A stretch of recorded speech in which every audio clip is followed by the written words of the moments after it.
नमस्कार दोस्तों, पीडब्ल्यू ज्ञान कोश पर आपका बहुत बहुत स्वागत है। दोस्तों, पैसिफिक ओशन के बॉटम पर मिली मिस्टीरियस रोड।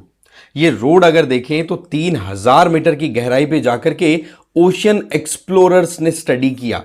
तब पता पड़ा कि यहां पर एक ऐसा ब्रिक स्ट्रक्चर से बनी हुई एक पूरी रोड है जिसके दोनों तरफ एक तरीके से ढलान है। जैसे नॉर्मली हम देखते हैं ना, रोड होती है, रोड को हम थोड़ा सा हायर प्लेटफॉर्म पे लेकर के राइट साइड में थोड़ा सा रिज टाइप हम स्ट्रक्चर छोड़ दिया करते हैं। एग्जैक्टली वैसी अपीयरेंस मिली। तो ये था कि यार यहां पर कोई एंशिएंट सिविलाइजेशन थी, क्योंकि एक वहां पर एक्सप्लोरर जो गए थे उन्होंने तो यहां तक कह दिया कि ये तो रोड टू एटलांटिस है।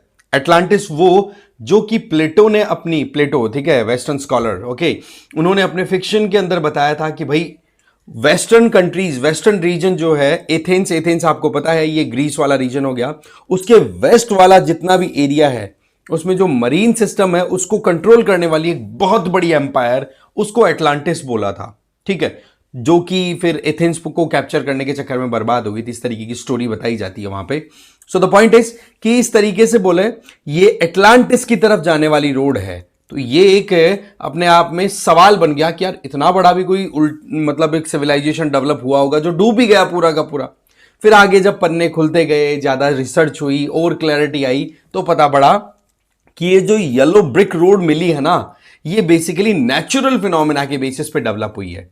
तो सवाल ये है कि एक तो लोकेशन कहां पर है जहां पर ये अपीयरेंस देखी गई है, सी बॉटम पे, सी फ्लोर पे। दूसरा सवाल यह आता है कि यहां पर ये कौन सा नेचुरल फिनोमेना है जिसके बेसिस पर ये डेवलप हुआ है। ये सारी चीजें हम यहां पर देखने वाले हैं। बट आप मुझे फॉलो कर सकते हैं टेलीग्राम पर, इस क्यूआर कोड को स्कैन करके। मेरा नाम है रजनीकांत लाटा। साथ ही साथ पीडब्ल्यू अनलियास की तरफ से यूपीएससी फाउंडेशन कोर्सेज रन कराए जा रहे हैं, जिसमें 2026 के एस्पिरेंट्स के लिए जो इंग्लिश और हिंदी में प्रिपेयर कर रहे हैं वो संकल्प ज्वाइन कर सकता है, टाइटन ज्वाइन कर सकते हैं इंग्लिश वाले। 2025 वालों के लिए प्रहार है इंग्लिश और हिंदी में, और टाइटन है इंग्लिश में। इन सब में अगर जो भी आप लोगे तो क्या मिलेगा आपको? तो पहली बात, इसमें आपको लाइव एंड रिकॉर्डेड क्लासेस, जिसमें जीएस के साथ साथ सी सेट भी इंक्लूडेड है। इसके अलावा डेली एमसीक्यूज आपको कराए जाएंगे और मेंस आंसर राइटिंग प्रैक्टिस भी है। और इसमें आपको कॉम्प्रिहेंसिव ई बुक्स दी जाएंगी, जिससे कि आप अपनी सेल्फ स्टडी अच्छे से कर सके। एडमिशन बिल्कुल ओपन है, डिटेल्स डिस्क्रिप्शन बॉक्स में दी हुई है। रेट आप देख सकते हैं, मात्र 8000 है। तो बात यह है कि ये कौन सा एरिया है जहां पर इस तरीके की डिस्कवरी है, इस तरीके की एक्सप्लोरेशन के आधार पर आइडियाज निकले। तो ये पैसिफिक ओशन या फिर हमारे जितने भी बड़े बड़े ओशंस हैं उनमें very large marine protected areas की बात की जाए तो उनमें यूएस या फिर नॉर्थ अमेरिका की वेस्टर्न कोस्ट या फिर ये जो हवाई आइलैंड्स वाला रीजन है ना, वहां पर एक मरीन नेशनल मॉन्यूमेंट है जिसका नाम है, यहां पर आप देख लो, पापाहाना मोकुआकेआ। ठीक है, पापाहाना मोकुआकेआ, ये मरीन नेशनल मॉन्यूमेंट है। इसमें यहां पर एक्सप्लोरेशन चल रही थी, तब ये बॉटम पर पूरी डिटेल निकली। अच्छा, इस मॉन्यूमेंट में भी पर्टिकुलर साइट की अगर बात करें तो उसका नाम है लिलियू ओकलानी, लिलियू ओकलानी। ठीक है, वहां पर ये particular national marine national monument है। ठीक है, अगेन नाम बोल देता हूं, पापाहाना मोकुआकेआ। इसकी लिलियू ओकलानी रिज में सर्वे की गई, और सर्वे में फिर इस तरीके की ये जो स्ट्रक्चर है ये देखने को मिली। आप खुद देख सकते हैं, लार्ज मरीन प्रोटेक्टेड एरियाज के नाम पर मैरियाना ट्रेंच वाला एरिया भी आ गया, फोनिक्स आइलैंड रीजन भी है, गैलापागोस भी है, जो कि आपको पैसिफिक ओशन में साउथ अमेरिका की वेस्टर्न कोस्ट की तरफ लोकेटेड पूरा आइलैंड्स का ग्रुप है, राइट। इसके अलावा नॉर्थ अटलांटिक में नॉर्थ ईस्ट अटलांटिक हाई सी एरिया है। इसी तरीके से अटलांटिक ओशन में बिल्कुल सदर्न ओशन की तरफ आओगे तो साउथ ऑकनी मरीन प्रोटेक्टेड एरिया। इसके अलावा ग्रेट बैरियर रीफ भी कहीं ना कहीं लार्जेस्ट मरीन प्रोटेक्टेड एरियाज में से एक है। इसके अलावा मैक्यूरी आइलैंड, जो कि आपके न्यूजीलैंड से थोड़ा साउथवर्ड जाओगे तो आ जाएगा। हमारे अगर इंडियन ओशन की बात करें तो चैगोस प्रोटेक्टेड एरियाज हैं, और थोड़ा और सदर्न ओशन की तरफ आओगे तो वहां पर प्रिंस एडवर्ड आइलैंड्स देखने को मिल जाएंगे, जो कि साउथ अफ्रीका के अंडर में है। तो ये आपको मोटा मोटा ध्यान रख लेना है कि very large marine protected areas कौन कौन से हैं, या इनमें से दो चार का नाम देकर के यूपीएससी पूछ ही ले कि भाई बताओ ये नाम न्यूज में थे क्या है, या फिर थोड़ा नॉलेज तो होना ही चाहिए कि ऐसी भी प्रोटेक्शन के लिए हमने अलग अलग रिजर्व्स या फिर मॉन्यूमेंट्स डिसाइड कर रखे हैं यूनेस्को के हिसाब से।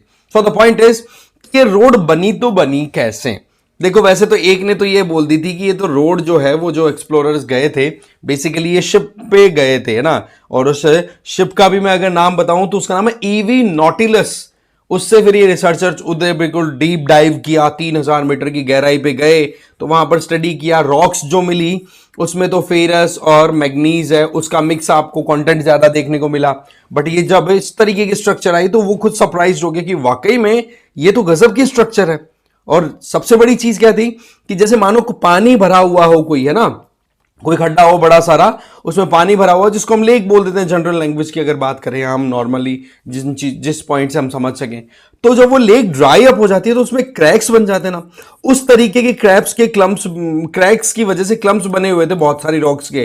तो एक तो बोला यार ये तो कोई पुरानी एंशंट लेक है जो ड्राइड हो गई और फिर उसके बाद में अभी ये बॉटम ऑफ ओशन तक पहुंच गई, इस तरीके से देखा।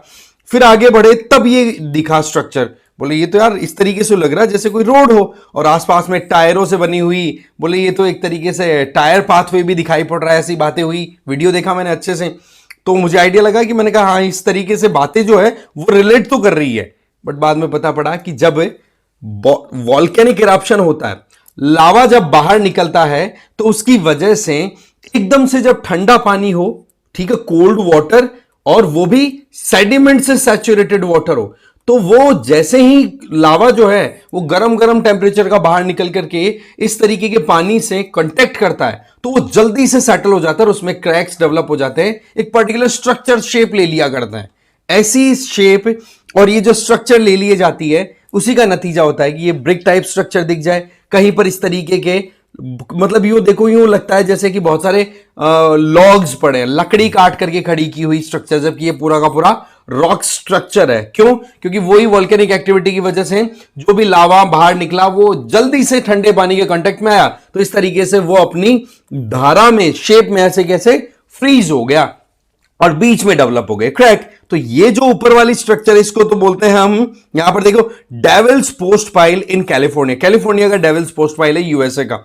वहीं पर ये वाला जो स्ट्रक्चर है जहां पर आप देख सकते हो पेंटागन्स बने हुए दिखाई आपको पड़ रहा है, पेंटागन, हेक्सागन, राइट। तो ये जाइंट कॉजवे के नाम से इसको जाना जाता है, नॉर्दर्न आइलैंड में लोकेटेड है। तो इनका भी फॉर्मेशन का प्रोसेस मोर और लेस वो ही रहा कि लावा निकला, निकलते ही ठंडा हुआ और उसकी वजह से उसमें डिफरेंट क्रैक्स डेवलप हो गए और वो एक प्रॉपर शेप ले गए ना, तो यूं लगता है कि यार ये तो किसी ने बनाया होगा। अभी देखो ये शेप आपको लग रही होगी कि यार किसी ने बनाई होगी ये तो, है ना, बट एक्चुअल में ये लावा के क्विक सॉलिडिफाई होने का रिजल्ट है ये, ठीक है। इस तरीके से जो रॉक्स बन जाती हैं वॉल्केनिक प्रोसेस के बाद में, इनको हम हाइलोक्लास्टाइट रॉक्स बोल दिया करते हैं, जहां पर आप देखोगे कि बहुत गर्म लावा निकला और जल्दी से ठंडा हो गया, जिसमें फ्रैक्चर्स क्रिएट हो जाते हैं इंटेंस हीटिंग और क्विक कूलिंग की वजह से ये परिणाम हमें देखने को मिलता है। तो इस तरीके से ये एक बड़ी मिस्टीरियस सी स्ट्रक्चर दिखी ना, तो ये अपने आप में यूं लगा कि यार वाकई में